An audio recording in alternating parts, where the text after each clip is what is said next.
In less than 5 seconds, a rich woman splashed mud on a street vendor and laughed. What she didn't know was that this moment would cost her everything. In this city, the rich did not live far from the poor. They lived behind walls. Tall walls. Quiet walls. Walls that kept comfort in and people out. Every morning, expensive cars passed through narrow streets. Without slowing down, they passed women selling food, men carrying tools, children walking barefoot to school. And among them was a girl named Amma. She sold food on the streets. Not because she dreamed of it, but because survival had no alternatives. Amma never asked for pity. She never begged for charity. She believed that as long as she worked honestly, the world would leave her alone. She was wrong. Because one morning, in less than 5 seconds, a moment of cruelty would remind her exactly where the world believed she belonged. Amma woke up before the sun. Not because she was disciplined. Not because she loved mornings. But because hunger had its own clock. In the small room where she lived, there was no alarm sound. Only the quiet breathing of her little brother. And the distant noise of a city slowly waking up without them. Amma sat up on the thin mattress and listened. Motorbikes starting in the distance. A dog barking somewhere behind the houses. A radio playing softly from a neighbor's window. Another day had begun. She moved carefully, stepping around the sleeping body of her brother. The floor was cold beneath her feet. The room was simple. 2 bowls. 1 cracked mirror. A small table pushed against the wall. Nothing in the room suggested dreams. Only survival. Amma washed her face with cold water. The kind that shocked sleep out of her eyes and reminded her she was awake. She tied her hair back with a ribbon that had lost its color long ago. And reached for the basket in the corner. Inside were the ingredients she had prepared the night before.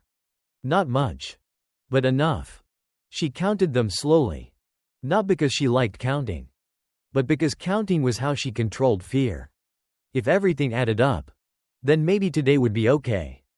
Before leaving, Amma looked once more at her brother. He shifted slightly, pulling the blanket closer around himself. She walked over and tucked it in. "I'll be back before noon," she whispered, not knowing if she was speaking to him or to herself. Outside, the street was already alive. This part of the city never slept deeply. It only rested between struggles. Women swept dust from doorways. Men carried boxes onto old trucks. Children ran barefoot, laughing, unaware of the weight waiting for them in the future. Amma walked through it all with her basket balanced carefully in her arms. She had learned how to walk this way. Not too fast. Not too slow. Walking fast made people suspicious. Walking slow made them invisible. Her spot was near the edge of the rich neighborhood. Not inside it. Never inside. Just close enough to smell the difference. The air changed there.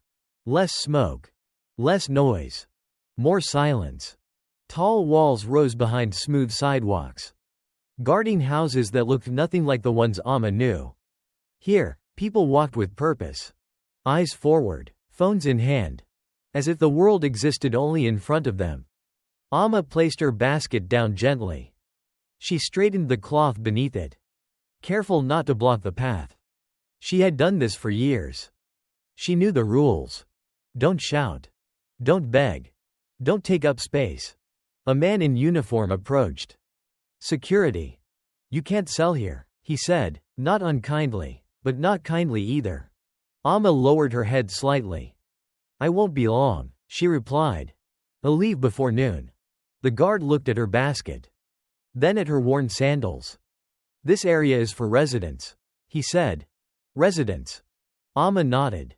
"I understand," she said quietly. "I just need today." The guard hesitated, then sighed. "Just today," he muttered, stepping aside. Amma did not smile. She did not thank him. She knew gratitude did not buy safety.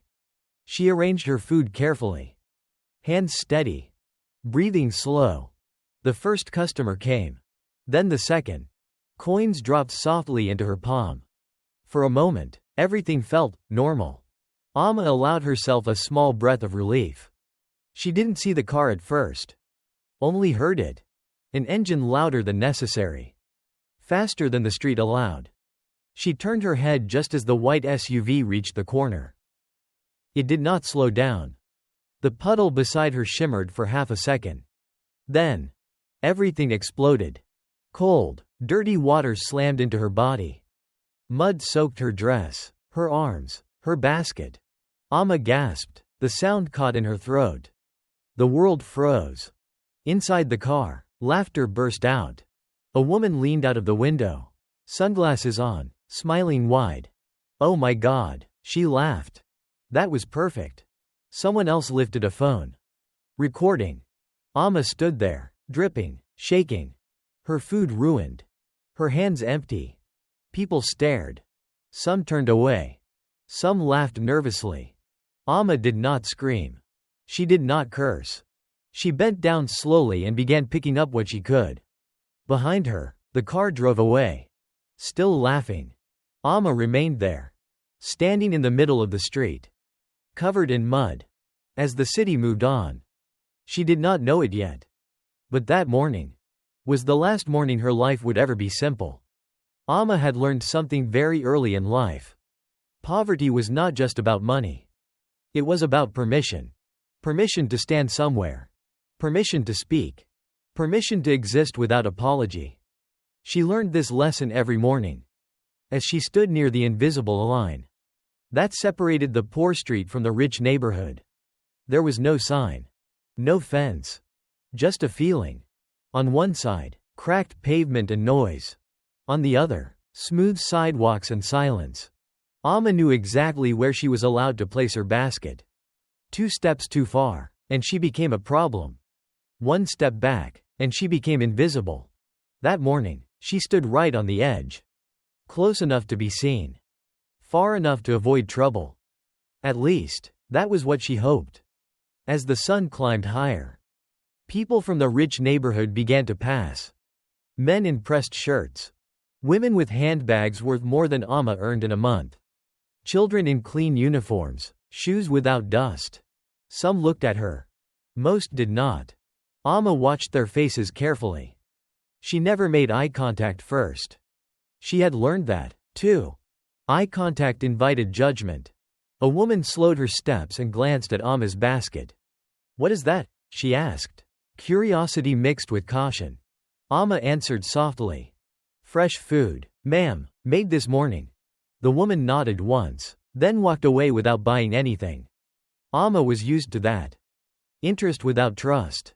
Curiosity without respect. Behind her, a group of men laughed loudly as they passed. One of them nudged the other. "She's brave," he said mockingly. "Selling here like she belongs." Amma pretended not to hear. Pretending was a skill she had mastered. A child tugged at his mother's sleeve. "Mama, can I have some?" he asked, pointing at Amma's food. The mother frowned. "No," she replied quickly. "You don't know where that's been." She pulled the child away. Amma felt the words settle on her skin. Like dust she could not wash off. She was not dirty. But in their eyes, she carried dirt with her. A security guard appeared again. This time, he did not stop. He walked slowly past Amma. His eyes scanning her basket, her hands, her face. Amma held her breath. After a moment, he continued walking. Relief passed through her chest. But it did not last long. From the corner of her eye, she noticed something else. A car had stopped nearby. Not an ordinary car. A white SUV. Polished, spotless. Its windows dark and reflective. It did not park. It waited. Amma felt it before she understood it. The feeling of being watched. She shifted her weight slightly. Adjusted the cloth beneath her basket. Her heart beat faster. Inside the car, a woman sat comfortably, sunglasses on, phone in hand. She looked out the window and frowned. "What is that doing here?" she said. The driver glanced toward Amma. "Just a street vendor," he replied. The woman scoffed. "In this neighborhood?" She leaned forward, pressing her face closer to the glass. Amma did not know her name. But she knew the type. People who believed the world was arranged for their comfort.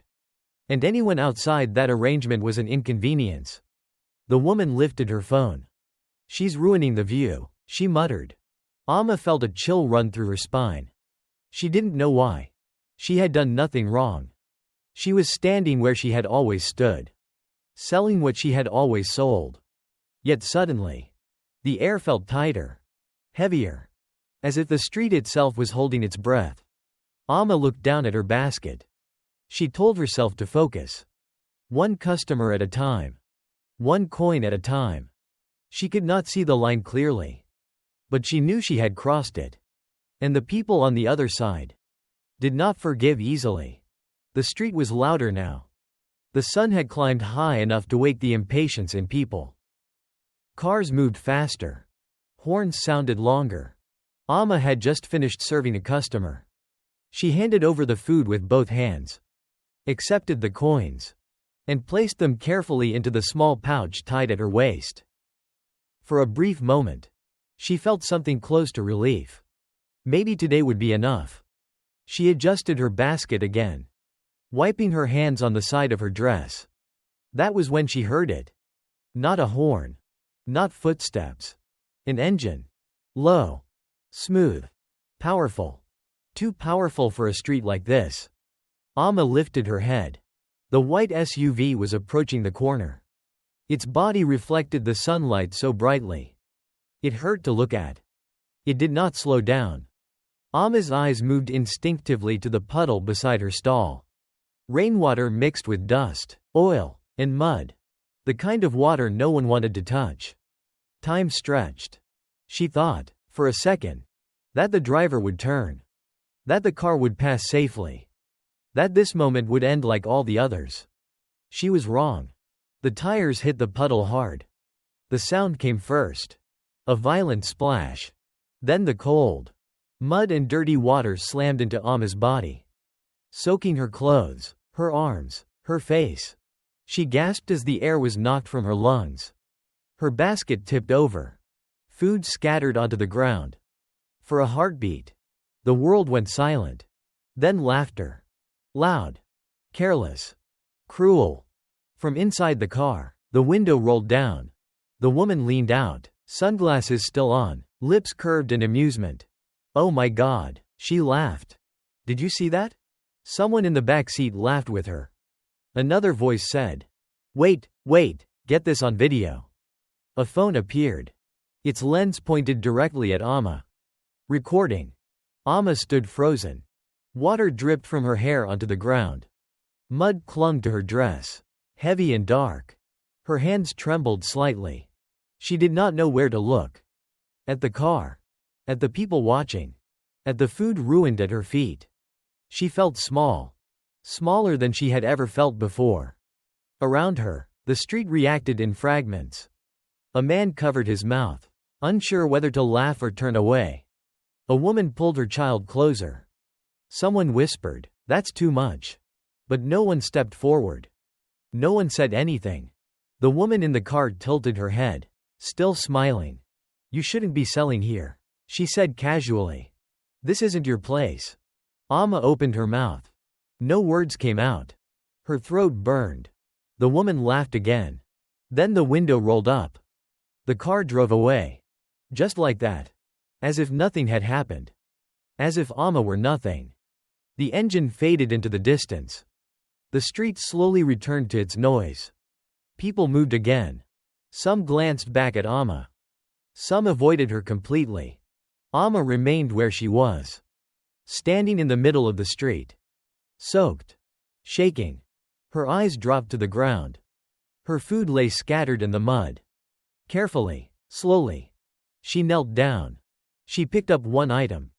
Then another. Her fingers were numb. Each movement felt heavier than the last. She heard footsteps nearby. Someone laughed quietly. Someone else muttered, "She shouldn't have been there." Amma's vision blurred. But she did not cry. She refused to cry. She gathered what little she could save. And placed it back into the basket. Her hands moved on their own. Because if she stopped, She feared she would never start again. Across the street, someone else stood watching. A man. He had seen everything. The speed of the car. The splash. The laughter. He saw Amma kneel in the mud to pick up what the world had thrown away. His jaw tightened. He did not move. Not yet. Amma finally stood. Her clothes clung to her skin. Her hair dripped onto her shoulders. She lifted her basket. It was lighter now. Too light. She looked down the street one last time. No apology came. No explanation. Only the echo of laughter in her ears. Amma turned away and walked home. She did not know it then. But the mud on her clothes was not the worst thing that had been thrown at her that day. It was the message. You do not belong. Amma did not go home right away. She walked slowly. Mud drying on her clothes. Her basket lighter than it had ever been. Each step felt heavier. Not because of the weight she carried, but because of the eyes.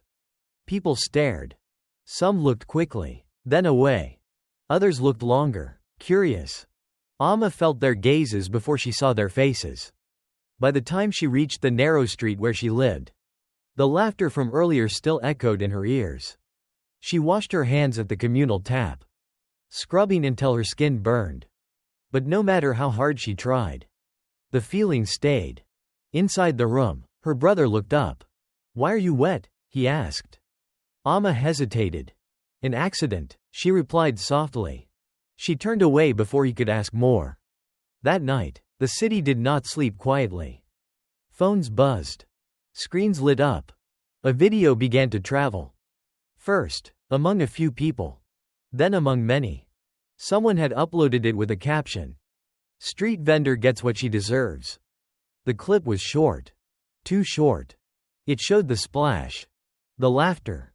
Amma standing there, frozen. It did not show her waking up before sunrise. It did not show her counting coins. It did not show her brother waiting for her to come home. By morning, everyone had seen it. Amma stepped outside early, hoping to sell again. She had to try. But the street felt different. People whispered as she passed. "She's the one from the video. Why is she still here? She should be ashamed." Amma lowered her head and kept walking. At her usual spot, she set down her basket. Her hands shook slightly. No one came. People crossed the street to avoid her. A woman who used to buy from her looked away. A man stopped, glanced at the basket, then shook his head. "I don't want trouble," he said. Trouble. Amma felt the word settle on her shoulders. Later that morning, a group of young men gathered nearby. One of them laughed loudly. "Hey," he called out. "Careful where you stand today." His friends laughed. Amma pretended not to hear. She focused on the basket. On the ground. On anything but them. A child pointed at her. "Mama, that's the woman from the phone," the child said. The mother pulled him away quickly. "Don't stare," she whispered. "You don't know what kind of people those are." Amma's chest tightened. She was no longer invisible. She was marked. At noon, the security guard returned. This time, he did not hesitate. "You need to move," he said. Amma looked up. "I didn't do anything wrong," she replied quietly. The guard avoided her eyes. "People complained," he said. "You're attracting attention." Attention. Amma wanted to laugh. She had spent her whole life avoiding it. Now she was drowning in it. She packed up her basket again. As she walked away, she felt something crack inside her. Not loudly. Not all at once. Just enough to know that something had changed. Across the street, behind tinted glass, someone watched. The same white SUV slowed briefly, then continued on. Amma did not see it. But she felt it. The sense that her humiliation was no longer an accident. It was a decision. And it was spreading. That evening, Amma sat on the floor of her room, counting what little money she had left. It was not enough. Her brother sat beside her. "They were laughing at you," he said quietly. "At school." Amma froze. "What did they say?" she asked. He shrugged. "They said you were dirty." That you shouldn't sell near rich people. Amma closed her eyes. This was no longer about her. The shame had reached him. She pulled him into her arms. "We're okay," she whispered.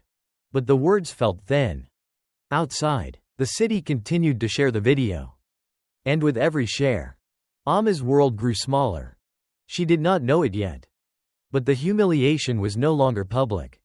It was systematic. And it was only the beginning. That night, Amma did not sleep. She lay on the thin mattress beside her brother, staring at the dark ceiling, listening to the city breathe. Every sound felt louder. A passing motorbike. A door closing somewhere down the street. Footsteps that were not meant for her, but still made her heart tighten. Her brother slept restlessly, turning from side to side. Amma watched his face in the faint light. This was the part of life no one filmed. No one shared. No one laughed at. She reached out and brushed his hair gently from his forehead. "I'll figure it out," she whispered. "I always do." But for the first time, the words did not sound convincing. The next morning, Amma returned to the street. Not because she believed things would be better, but because she had no other choice. She walked slower than usual. Her basket felt heavier, even though it carried less. As she reached her spot, she noticed something strange. No one chased her away. The security guard was there, but he only nodded once and looked away. Amma hesitated. She set her basket down carefully, half expecting someone to shout. No one did. A man stopped in front of her stall. He was well dressed, but not flashy. Clean shoes. Simple watch. Eyes that observed more than they spoke. "What are you selling?" he asked. Amma answered politely, the way she always did. "Fresh food, made this morning." He nodded. He did not bargain. He did not rush. He paid more than the price, and told her to keep the change.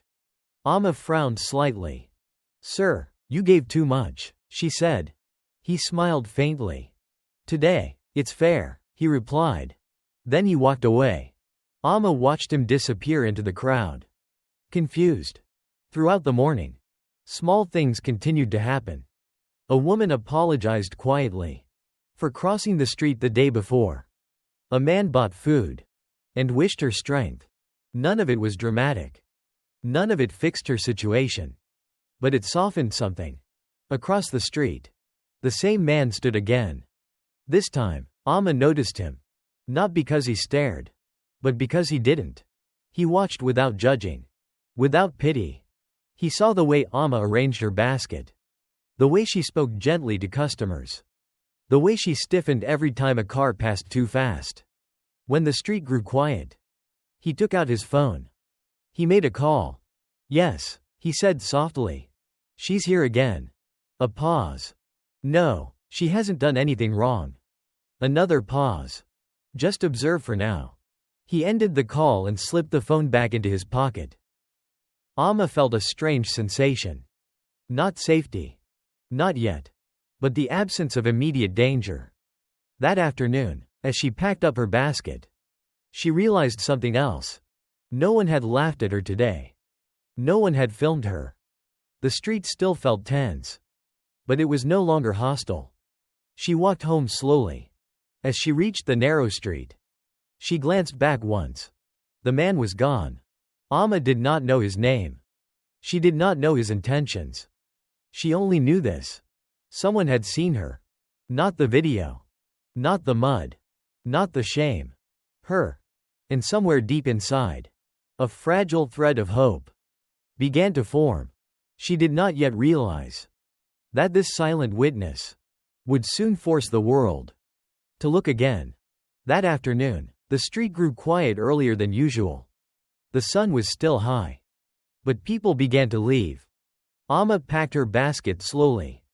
Her movements were careful, as if the street might punish her for moving too quickly. She felt it again. That sensation. The feeling of being watched. Not with curiosity. With intent. A shadow stretched across the pavement. Amma looked up. The white SUV had stopped near the corner. The window rolled down. The woman from before leaned out. No laughter this time. No phone. Just a cold smile. You're still here, the woman said.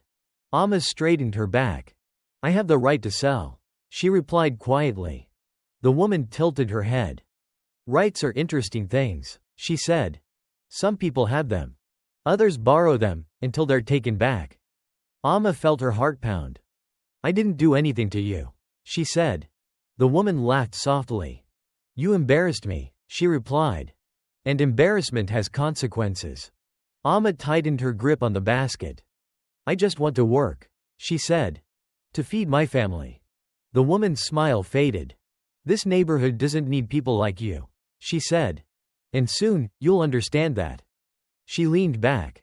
The window rolled up. The car pulled away. Amma stood frozen. For a long moment. She did not move.